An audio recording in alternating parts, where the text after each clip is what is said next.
Olá você, a Química chegando daqui a pouquinho no Projeto Eureka com o professor Matheus.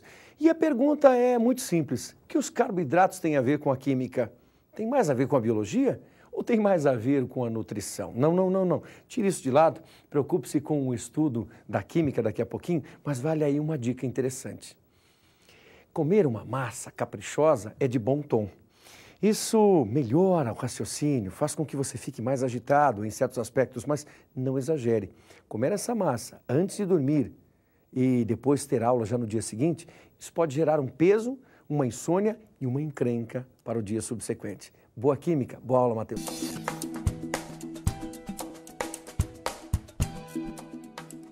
Alunos, telespectadores do Eureka, estamos indo para a nossa terceira aula de Química e hoje nós vamos falar um pouco a respeito da tabela periódica. Antigamente, a tabela periódica era um terror para os estudantes de Química que estavam pretendendo ingressar na universidade, porque pregava-se que tinha que se decorar a tabela periódica. Hoje, felizmente, nós não precisamos mais disso. A tabela periódica ela funciona como um dicionário. Nós temos um certo vocabulário, esse que nós nos utilizamos aí para todas as nossas comunicações. A mesma coisa tem que acontecer com a tabela periódica. Eu tenho que ter um certo vocabulário dela, quer dizer, eu tenho que saber algumas partes dessa tabela. Só que sempre que surge uma palavra que eu não conheço, eu vou até o dicionário e consulto. A tabela periódica funciona exatamente assim. Quer dizer, apareceu um determinado elemento que eu não sei exatamente quem é, nós vamos até a tabela periódica e, através da sua consulta, nós retiramos uma série de informações. Você já viu que na tabela periódica nós temos aí as linhas verticais e as linhas horizontais. As verticais são aquelas que são chamadas de grupo ou família. E elementos que fazem parte de uma mesma família, eles apresentam propriedades químicas semelhantes. Já as horizontais é o que é chamado de período. E elementos que fazem parte de um mesmo período apresentam o mesmo número de camadas. Hoje o que nós queremos explanar aqui são as propriedades periódicas. E aí nós temos que começar falando na definição. As propriedades periódicas são aquelas que crescem e decrescem com o aumento do número atômico. Nós vamos explanar 4 propriedades, só que a principal delas, que é essa primeira, é o que nós chamamos de raio atômico. Quando nós pegamos a tabela periódica, como é que eu consigo fazer a identificação entre 2 ou mais elementos? Qual deles seria o que tem o maior raio ou o menor raio? Olha, quem define maior ou menor raio, numa primeira análise, é o número de camadas. Aquele elemento que tem o maior número de camadas é o que tem o maior raio e pronto. Se nós pegássemos uma família, vamos pegar como exemplo a família 1A, e aí você vai acompanhando aí na tela. Começa lá com o hidrogênio, que está no primeiro período, portanto, tem uma camada. Nós temos logo abaixo do hidrogênio o lítio, segundo período, 2 camadas. Em seguida, temos o sódio, terceiro período, 3 camadas. Depois o potássio, quarto período, 4 camadas. Quer dizer, conforme nós vamos descendo uma família na tabela periódica, nós estamos tendo um aumento no número de camadas, um aumento no número de níveis de energia. E se eu estou aumentando o número de camadas, o raio atômico também está aumentando. Então, para elementos que fazem parte de uma mesma família, aquele que apresenta o maior raio é o que está mais abaixo. Ah, mas e num período? Nós falamos que elementos que fazem parte do mesmo período, eles apresentam o mesmo número de camadas. Tendo o mesmo número de camadas, o que é que vai definir quem tem o maior ou menor raio? Nós sabemos que no núcleo do átomo nós temos lá a presença dos prótons. E lá na parte periférica nós temos os elétrons. E entre as cargas positiva, prótons, e elétrons, negativa, é inevitável. Nós temos aí as forças de atração. Aí nós temos que imaginar o próton lá no núcleo atraindo os elétrons que estão lá na eletrosfera.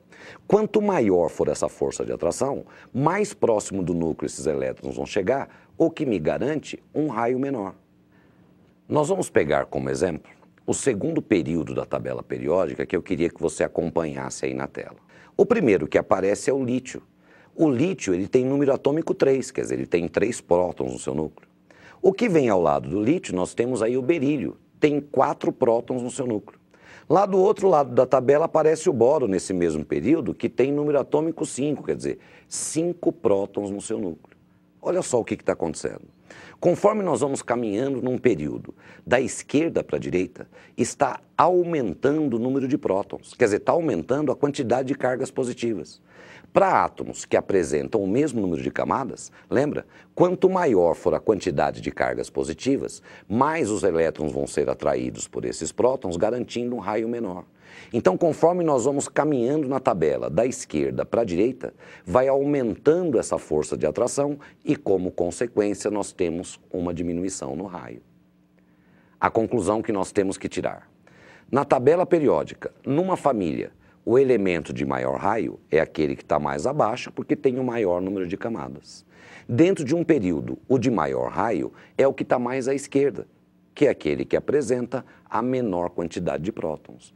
Por isso que nós podemos reduzir tudo que nós explicamos em relação ao raio atômico dessa maneira que você acompanha aí na tela. Esse retângulo está representando aí a tabela periódica. No período, o raio cresce da direita para a esquerda. E na família, o período cresce de cima para baixo. Então, quer dizer que o elemento que apresenta o maior raio é aquele que está mais à esquerda e mais abaixo. Fala, bom, mas se o que tem o maior raio é o que está mais à esquerda e mais abaixo, o que tem o menor raio é o que está mais acima e à direita. Se você observar aí na tabela, nós teríamos o hélio, um dos principais dos gases nobres. Outra propriedade que é importante demais é a energia ou potencial de ionização. E aqui nós temos que começar falando em definição. Energia ou potencial de ionização é a energia gasta para arrancar um elétron de uma espécie química no estado gasoso. Eu disse arrancar elétrons. Então, se eu vou arrancar elétrons de um átomo, quer dizer, eu estou fazendo esse átomo perder elétrons. Quer dizer, a energia de ionização é a energia envolvida para a formação de cátions, de espécies químicas dotadas de carga positiva.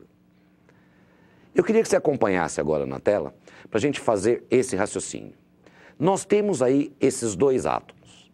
O primeiro átomo apresenta 2 camadas. O outro átomo apresenta um total de 3 camadas. O elétron que nós arrancamos é sempre o elétron que está lá na camada de valência, quer dizer, na camada mais externa. Então, para arrancar esse elétron do primeiro átomo, que apresenta 2 camadas, nós vamos gastar uma certa energia, que é chamada de energia de ionização. Para arrancar o elétron de valência do outro átomo, nós vamos gastar uma energia, que é a energia de ativação. Mas se você observar, o átomo de menor raio, o elétron está mais próximo do núcleo. Ah, mas se está mais próximo do núcleo, está mais atraído por ele. Se está mais atraído, significa que vai ser mais fácil de a gente arrancar. Quer dizer, os elementos que apresentam as maiores energias de ionização são aqueles que têm o menor raio, que os elétrons estão mais atraídos pelos núcleos e, por isso, muito mais difícil de serem arrancados. Resumindo a energia de ionização, no mesmo esquema que nós fizemos com o raio atômico. O retângulo representa aí a tabela periódica. Nós vimos que a energia de ionização cresce para onde o raio atômico diminui. Então, na família, a maior energia de ionização é o que está mais acima. No período, o que tem a maior energia de ionização é o que está mais à direita. Vale a pena a gente ressalvar que quem tem a maior energia de ionização é o que está mais acima e mais à direita. E mais acima e mais à direita na tabela periódica nós temos aí o hélio, como eu já disse, o principal dos gases nobres. Vale a pena a gente chamar a sua atenção com relação à energia de ionização, também levando em conta as características desses elementos. Quando nós pegamos a tabela periódica, esses elementos que estão do centro para a esquerda são os elementos que são chamados de metais. E uma das propriedades dos metais é exatamente a formação de cátions. Um metal, para ficar estável, ele perde elétrons. Bom, se a propriedade do metal é perder elétrons, quando a gente vai querer arrancar um elétron dele, não vai ser tão difícil assim, porque a propriedade dele já é perder. Quer dizer, os metais, eles apresentam baixas energias de ionização. Caminhando mais à direita na tabela periódica, nós encontramos os ametais, ou não metais. Os não metais são espécies químicas que, para alcançar a estabilidade, eles ganham elétrons. Imagine você, a propriedade dele é ganhar elétron. Aí nós vamos lá e vamos querer arrancar elétron dele. Ele não vai querer deixar, né? Nós até conseguimos, mas a energia gasta é uma energia alta. Quer dizer, os não metais apresentam uma energia de ionização superior à dos metais. E quando nós chegamos na última coluna, que são os gases nobres, por que nobre? Porque esses gases, eles se encontram naturalmente estáveis, né? Quer dizer, esses gases, eles não fazem as ligações químicas convencionais. Quer dizer, eles já estão completamente estáveis. Bom, se ele está estável e a gente vai querer arrancar elétrons dele, aí é que ele não vai deixar mesmo, né? Quer dizer, os gases nobres, eles são os donos das maiores energias de ionização. Então, quando nós temos elementos de um mesmo período, quem apresenta a maior energia de ionização é o gás nobre correspondente a esse período. Na sequência, nas nossas próximas aulas, nós vamos estudar ligações químicas. E quem explica a ocorrência de uma ligação ser uma ou outro tipo de ligação são essas propriedades periódicas. E uma coisa que a gente tem que guardar bem, os metais são aqueles que são os mais fáceis de arrancar elétrons, quer dizer, são aqueles que apresentam as menores energias de ionização. E também é importante guardar que os não metais apresentam energias de ionização altas, porém, são energias de ionização menores do que a dos gases nobres. São muito maiores do que a do metal, porém, menor do que a do gás nobre. Nós citamos aqui ligações químicas. E a energia de ionização, ela é responsável por explicar uma parte dessas ligações. Nós temos que falar também sobre outras propriedades que não só aparecem diretamente no exame, como vão facilitar para a gente entender direitinho como é que acontece a união entre átomos.